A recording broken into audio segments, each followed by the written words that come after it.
So in yesterday's class we were discussing about properties of codes which are used for source coding procedure. So we have seen what is meant by source coding, that we are going to assign a sequence of code alphabets in order to represent a symbol that is emitted out of a source. So that procedure of assigning a finite sequence to the symbol emitted out of the source, we call it as source coding method. So out of that we were discussing the properties of the codes. So the first property that we have discussed under properties is we have block codes. That means we are going to assign a set of finite sequence made out of code alphabets, and those finite sequence are assigned to the source symbols, and that is what we call it as block code. Block code is a finite sequence that is assigned to each and every symbol that is emitted out of a discrete source. So first property is block code. The second character is the block code that is so generated should be a non-singular code. What is meant by this non-singular code? We will look at it again. So let me consider a source with 4 symbols, S1, S2, S3 and S4, and this is coded using 2 code alphabets.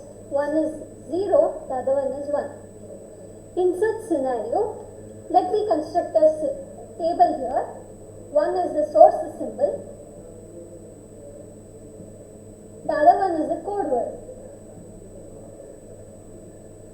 So here when we tabulate the source symbol against the source code, we can do it in different way. If we do it as a finite sequence of equal lengths for all the symbols, then we are going to get a code word called 00, 01, 10, 11. This is a finite sequence of a fixed length. If we make it as a variable length, then we are going to get another type of code word. Let me call this as code word A, and this one as code word set B. Okay, where I can code it as 0, 00, 01, 11. So I'm refreshing the idea of non-singular code here. So what will happen in the non-singular code is, whenever we are going to have extended sources, we need to be able to have a distinct and distinguishable code between the symbols. Distinct and distinguishable. What is meant by this distinct and distinguishable is, let's suppose if I have S1, I'm considering an extended source of length equal to 2. That means I'm going to send the source symbols as S1, S1, S1, S2, S1, S3, S1, S4, and S2, S1, S2, S2, S2, S3. I'll take only a few examples here for simplicity's sake. Now I'm going to use code A and code B to write the extended code words for the extended source. Now you see here, using the code word A, when I extend it to the 2 symbols, you're going to get 00, 00. When I extend it to B dash using the B code word, if I'm going to write it to the extended source, then I'm going to get 00. Right? Now, I'll go to the second combination, that is S1 and S2. So you are going to get 00, 01. Here you are going to get 0, 0, 0. Right? Then I will come to this, the third one, it is 0, 0, 1, 0, and here you are going to get 0, 0, 1. S1, S4 similarly 0, 0, 1, 1, and here you are going to get 0, 1, 1. Coming to S2 and S1, see what will happen.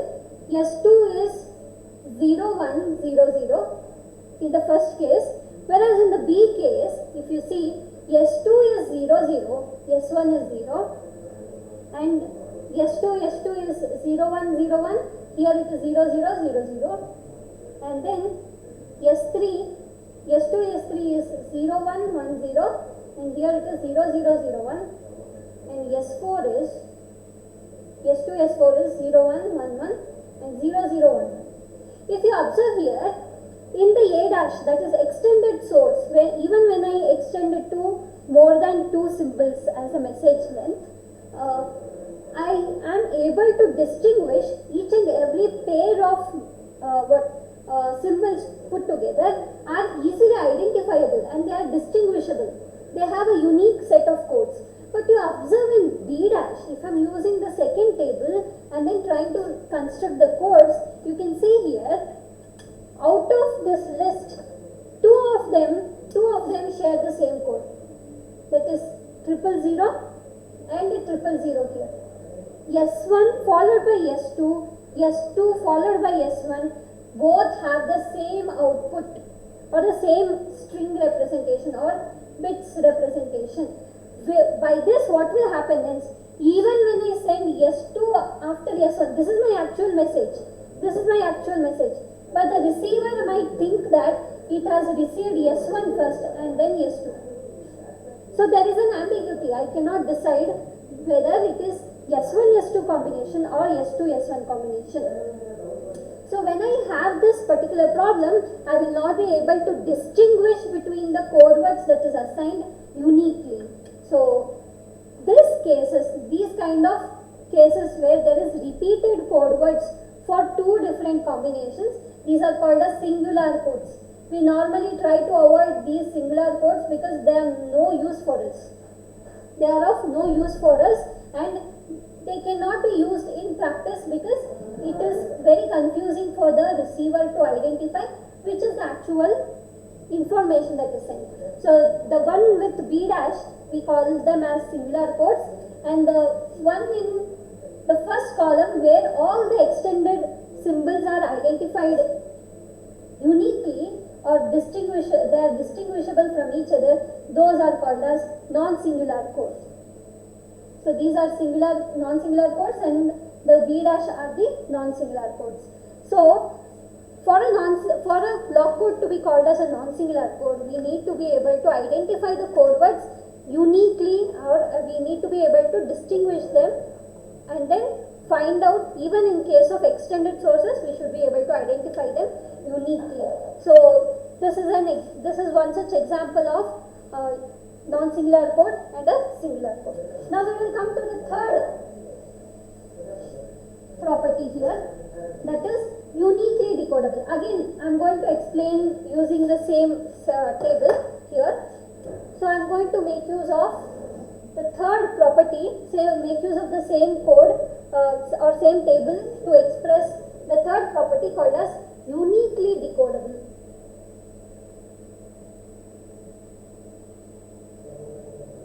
So what does this uniquely decodable means? A non-singular code is said to be uniquely decodable if and only if the nth extension of the code is a non-singular code for every finite value of n. That means, assume that, I'll write the base table. The base table to write the extended codes are S1, S2, S3, S4. I'm going to write the base table here. I call it as code A, 00011011. The code B is 0, 01, 011, I guess, 00, 01 and then 11. This is code A and code B. Now if you see here, whenever if I want to define a non-singular code to be uniquely decodable, so what does this definition state? A non-singular code is said to be a unique decodable code if and only if the extended version, if the nth extension, that means if I am repeating the symbols out of the source nth time, if I am sending the message of length equal to 4 or 5 or 6, then such a sequence is called as the output is called as an output of an extended source. In such case, even after extension, I should be able to uniquely decode them. So now let us see an example over here. So I have already taken the case of S1, S2 double extension. Let me do the same thing. I will later extend it to the three symbols. So S1, S3 and S1, S4, S2, S1, S2, S2, S2, S3, S2, S4, S3, S1, S3, S2, S3, S3, S4, S1, S4, S2. I hope you are able to see this. S4, S3, S4, S4. I'll write S4, S4 here. Now let me write the code words for these combinations using A and B. So I signify this as A dash, B dash, 0, 0, 0, 0, 0, 0. This is 0, 0, 0, 1. Let me write this first. 0, 0, 1, 0, 0, 0, 1, 1. So it is 0, 1, 0, 0, 0, 1, 0, 1, 0, 1, 1, 0, 0, 1, 1, 1. Then 1, 0, 0, 0, 1, 0, 0, 1, 1, 0, 1, 0, 1, 0, 1, 1. Sorry, I have left one combination over here. S3, S4 I have left out. S3, S4 is 1, 0, 1, 1. Then S4, S1 is 1, 1, 0, 0. S4, S2 is 1, 1, 0, 1. Let me write S4, S3 here, which is for A dash, it is 1, 1, 1, 0. S4, S4 is given by 1, 1, 1, 1. Now I will write it for the B dash code, that is for this particular table. So I get 0, 0, S1, S2 is 0, 0, S1, S3 is 0, 0, 1, and S1, S4 is 0, 1, 1. Then I have S2, S1 which is 0, 0, 0. Then I have S2, S3, S2, S2 which is 0, 0, 0, 0. S2, S3 is 0, 0, 0, 1, 0, 0, 1, 1. And S3, S1 is 0, 1, 0. Then we have S3, S2, 0, 1, 0, 0, 0, 1, 0, 1, 0, 1, 1, 1.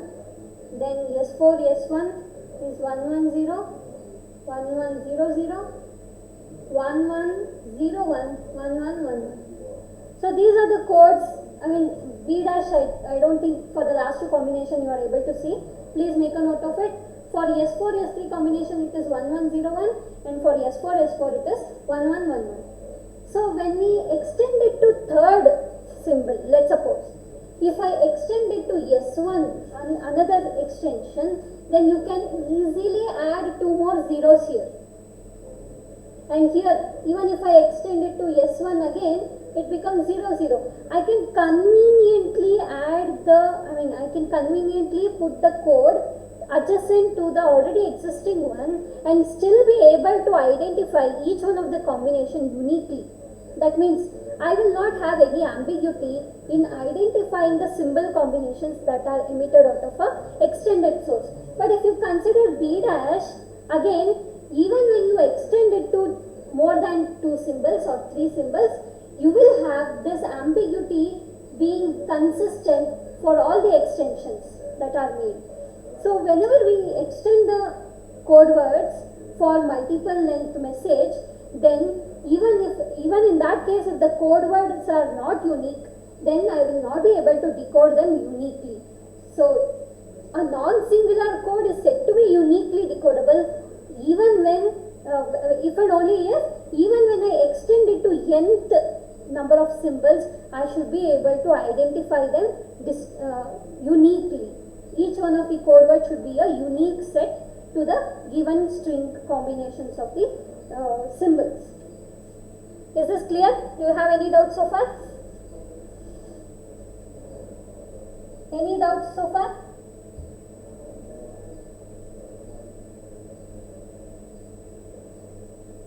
No, ma'am. Okay. So we will go to the fourth property then. The fourth property is what we call it as instantaneous code. This is a very important property with respect to the receiver especially. Whenever we are trying to decode the information that is detected out of a demodulator, we should be able to identify the symbol that was transmitted using that bit representation uniquely and instantaneously, so that the source, the sync on the receiver side need not have to wait for the rest of the symbols or rest of the bits to appear. So the fourth property here is what we call it as instantaneous codes. So what is meant by this instantaneous code? I'll give you one example. Again, I'll take this very same example of S1, S2, S3 and S4. Now I'm going to use three different types of coding methods here. I call this as code C, code D and code E. Three different ways of representing S1, S2, S3 using binary bits itself. One is 0, 0, 0, 1, 1, 0, 1, 1. This is standard. This is a standard representation. Code D, I am going to represent it as 0, 1, 1. Sorry, 0, 1, 0, 1, 1, 0, 1, 1, 1, 0.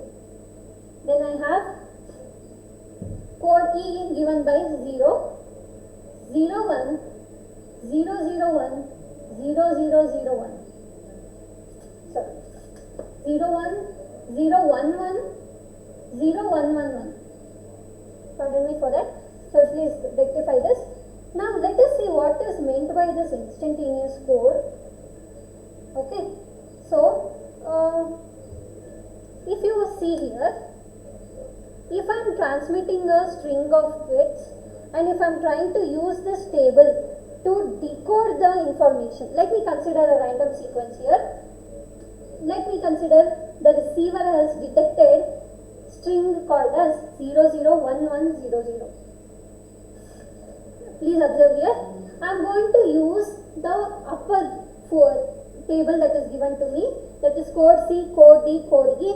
I am going to use all these codes in order to identify what was the symbol that is transmitted. In the case 1, when I am using code C, tell me what is the symbols that are appearing. First, the receiver will see 0. It will wait because all the strings are of 2 bits. So it will wait for the next bit to appear. So the next bit is appeared as 0. Then it will break it over there. And 0, 0 is assigned to S1. So it will identify S1. So first symbol is over. Then it will come to the third bit. It has identified as 1, it will wait for the next bit. It has identified as 1, it will break it over there, consider it as S4. Then similarly, last 2 bits will be identified as S1. So there is no problem at all when it comes to code C. Now what I'll do, I'll use case 2 where the code D is used to decode. Now you tell me what will happen. As soon as the 0 appears, is there anywhere 0 that I am seeing? Am I seeing 0 at the beginning anywhere else? At the beginning in any of these codes? No, ma'am. No, ma'am. So there is only one symbol which consists of 0 bit at the beginning. So as soon as I get a 0, my receiver will break over there and it will say S1 was transmitted. Okay? Then the next bit is also 0. So the receiver will break over there and call this as S1 again. Coming to the next third symbol, there is 1. What will happen? There is 1. So it has to, all the next 3 symbols are represented with 1, 1. Okay.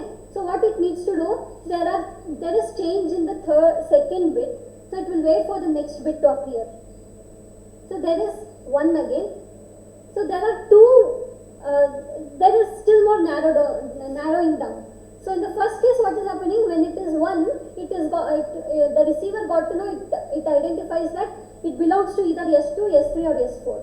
But when it receives the second bit also, the next bit also, it is the combination of 1, 1. So now it narrowed down its decoding procedure to only S3 and S4.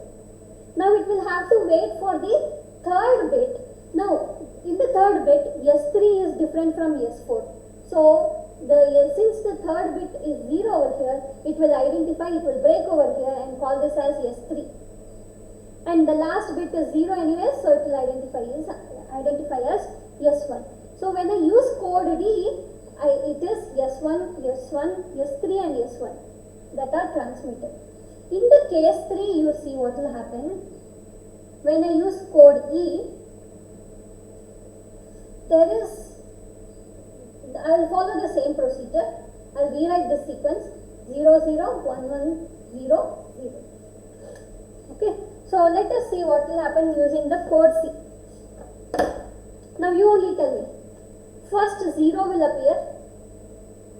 Can it identify the symbol right away? If you look at code E table, all the symbols are beginning with zeros. The only change that is happening from first symbol to the rest 3 is the second bit. So what it will do, it will wait for the second bit. Okay, even before it could identify this particular symbol, it has to wait for the second symbol to appear. So now what it will do, it will wait for the second symbol. As soon as it gets to know the second symbol is 0, after getting the second symbol, it is going to break. So it will identify as S1. Now coming to the second bit, 0 has appeared. Again 0 is the beginning of all the symbols. So it will have to wait for the second bit. There is 1, but there is 1, 1, 1 in all the subcodes like S2, S3, S4, all have the second bit as 1, 1, 1. So it is still not distinguishable. I mean, it is still not possible to decode now. So it will wait for the third bit. Okay. In the third bit, you can see still S3 and S4 has the third bit as 1, 1 each. So it cannot still decode here. It will wait for the fourth bit. Then the fourth bit is 0. There are no fourth bit here in the S1, S2, S3. Only S4 has the fourth bit, and that is also equal to 1. So now what the receiver will do, it will break here and say S3. Call this as S3. It will break it over here and call this as the symbol S3. The next bit is 0, so there is no double 0, so it is S1, S1. I hope you got the decoding procedure. Say yes or no. You understood? Yes, guys? ma'am. Yes? Yes, ma'am. Yes, ma'am.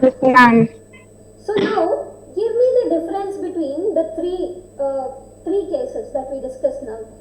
What is the inference from your observation? What do you conclude from this?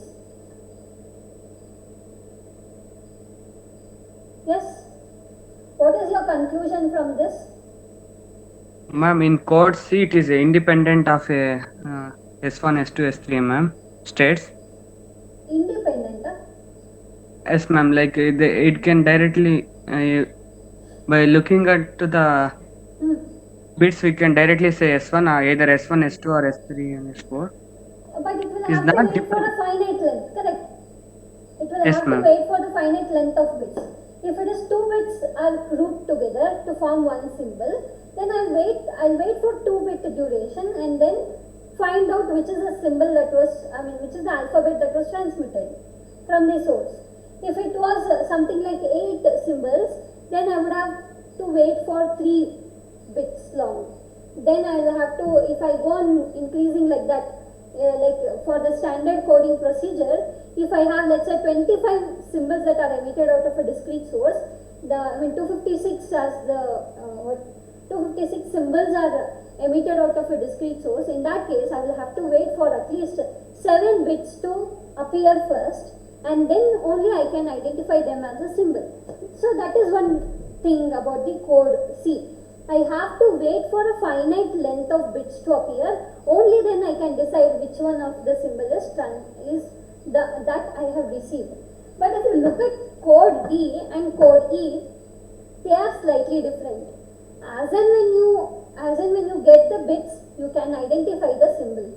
But there is observation that we need to make with respect to D and E. What is that? If you look at the operation of E, the code word of symbol S1 is at the beginning of this symbol S2. Then the code word of symbol S2 is at the beginning of the symbol S3. And the code word of symbol S3 is present inside S4. Therefore, if at all if I am using these type of codes, that is in code E, I will have to wait till the length of the final. Let's suppose I have S8 which is 0 followed by 7 months, then I will have to wait for that much length of the sequence. I have to observe where that one single bit is going to vary, only then I will be able to decode. So, in the case C, it is not, I cannot decide upon the code symbol that was transmitted instantaneously. In code E also, I will not be able to identify the symbol transmitted instantaneously. But if you observe in code D, as in the first case, what is happening? S1, then as soon as 1 is appearing, it will have just ambiguity between S1, S2, S2, S3 and S4. As soon as the second bit appears, it is 1, 1, 1, 1, it will get to know.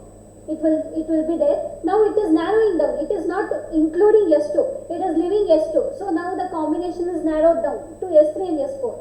So now it will wait for the third. Once the third bit appears, it will absolutely get to know that it is not S3, it is not S4, it is S3 that is transmitted. So I need not have to wait for all the bits to appear of the length of S4. Rather, I will be able to identify the symbols instantaneously by narrowing down the symbol procedure. So as soon as I start off with the first bit, there is ambiguity still. If there is 1, there is ambiguity between S2, S3 and S4. So it will wait for the second bit.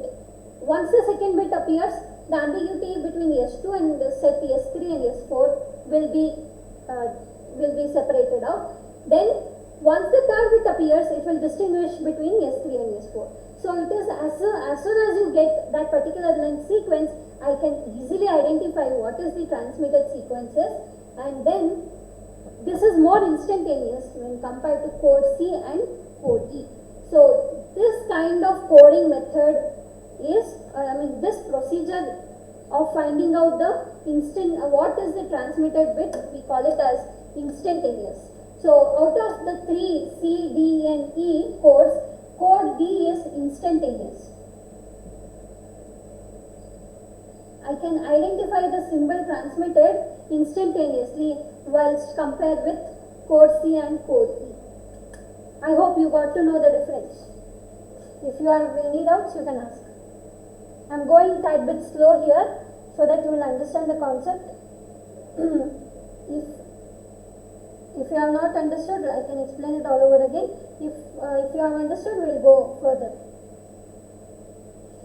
Fine? Say it again, ma'am. How code is instantaneous? Pardon me? Code D is instantaneous. Say it again, ma'am. Yes, okay. So we will write this sequence again. I hope code C and code D you got to know how the decoding happens. Now we will just take a random sequence 0, 0, 1, 0, 1, 1, 0, 1. Okay. Now I have taken a random sequence. Now you observe here, using code D I am going to do the decoding procedure. First symbol is 0. None of the other code words are having zeros here at the beginning, so I can instantaneously write this as S1. Then the second bit is 0. I can instantaneously write this as S1 again. The third bit is 1. Now there is 1 at the beginning of all S2, S3, S4. So what it will do? It will wait for the next bit. Okay. As soon as it gets to know the next bit is 0, you can see the second bit is 0 only in S2, not in S3, not in S4. So what it will do? It will break over here, call this as S2. Then the next bit is 1, so it will wait. Now there is ambiguity still, S2 or S3 or S4. It will wait for the second bit. Now if you look at the second bit, where it appearing as 1, it is narrowed down in the options to S3 and S4. So in S3 and S4, both has the second bit as 1, 1. So what it will do, it will have to wait for the third bit. So narrow downing happens right at the beginning, right in the sequence itself. So there is less ambiguity. Once it gets the third bit, now it will get to know that it is not S4, rather it is S3. So it will break it over here, it will call this as S3. Then the last bit is actually equal to 1. If it continues, let me put another 0, this will be identified as S2. If you do the same decoding procedure using code E, you see what will happen. First bit is 0. Let me rewrite this. Please remember the sequence 0, 0, 1, 0, 1, 1, 0, 1, 0. Okay, I'm erasing this. If you look at the code E procedure, if I start off with a 0, I am ambiguous right at the beginning itself because I don't know whether it is S1 or S2 or S3 or S4 because all the 4 symbols are starting with 0. Okay, then it will wait for the second bit. It is 0. So none of the second bit is 0. So therefore first it will identify it as S1. So to identify as S1, it will have to wait for 2 bits. It will have to wait for 2 bits. Now this is over. First bit is over. Now this will keep the second bit. Now it will look for the second from here. Okay. Now it is 0. So 0 again there is ambiguity. There is 1. Still there is ambiguity. See here. There is 1, 1, 1 in all the 3 subsequent symbols S2, S3, S4. Now what it will do, it will have to wait for the next bit to appear, which is 0. None of the third bits are 0. So it will, after waiting for this bit, it is breaking down and calling this as S2. Okay. Now now this is my pointer. This is where my pointer is present. So 0, again there is ambiguity. 1, I need to start looking for the table starting from the beginning. Okay, so 0, there is ambiguity, there is 1, there is still ambiguity between the 3 symbols. So it will wait for the third bit. Even in the third bit, S3 and S4 are common. So it will have to wait for the fourth bit. Okay, once it gets to know that the fourth bit is 0 instead of 1, then it will break here and call this as S3. Now the pointer is here, so it will check 0, again there is ambiguity, there is 0, 1, there is still ambiguity. Once it gets to know the third bit is 0, then it will break here and then it will call this as S2 and the last bit as S1. So what the code E is doing is, it is quite inefficient. Why? Because we have to look for, there is no narrowing down. Every time I have to start comparing the obtained bit sequence against all the symbols. But whereas in the code D, as soon as the bit appears, I can instantaneously say that it is S1, S1, and the combinations I can easily identify them and then just narrow it down to a particular symbol combination. So code D, when compared with that of code E, it need not have to wait for further bits to appear in order to be able to decode the information. So code D is more instantaneous when compared to that of E. Okay, so this is one thing that you need to remember. I hope this is clear. Of course, code C is also instantaneous. Why? Because I know it is of fixed length. Code C is also instantaneous. Why? Because as soon as the 2 bits will appear, I can break it down and identify the symbol. But what is the problem is, when we have more number of symbols, the problem is that I'll have to wait for so many bits to appear. Okay, but here it is not like that. As and when the bits appears, I am able to decode them instantaneously. Of course, C is also an instantaneous code. There is nothing wrong in calling so. But whereas E is not so instantaneous code. Okay, I hope this is clear. Shall we go with the next property?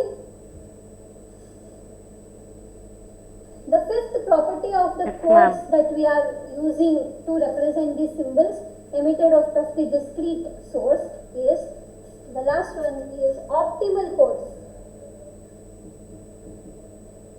So whenever we are giving a sequence of bits to represent the source symbols, it should be of optimal length. So what I mean by optimal codes is, an instantaneous code is said to be optimal if it has a minimum average length for a source given with the probability of assignment of for the source symbols. That is, optimal code, a code is said to be very specific. An instantaneous code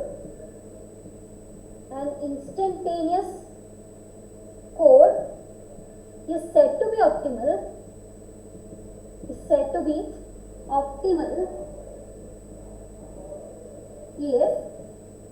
if it has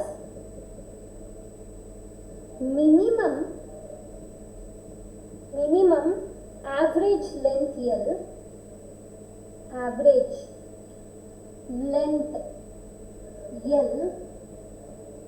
for a source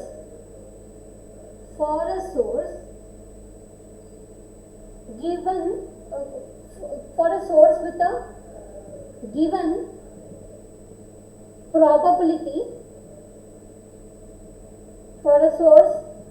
given probability, assignment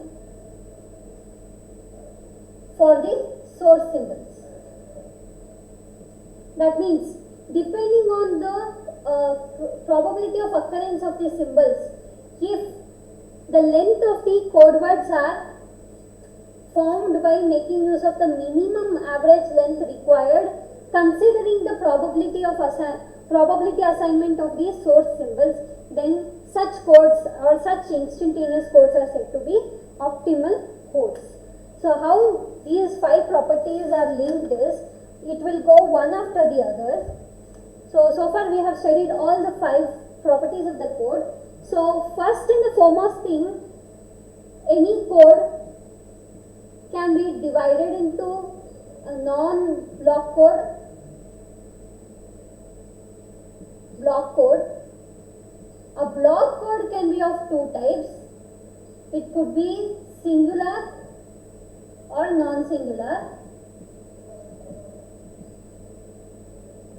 And singular code can be of 2 types. One is uniquely decodable. The lower, I'll be writing it in the lower level. So one is uniquely decodable, the other one is non-uniquely decodable code. So that is ambiguous there. So from uniquely decodable code, I can obtain 2 types of codes.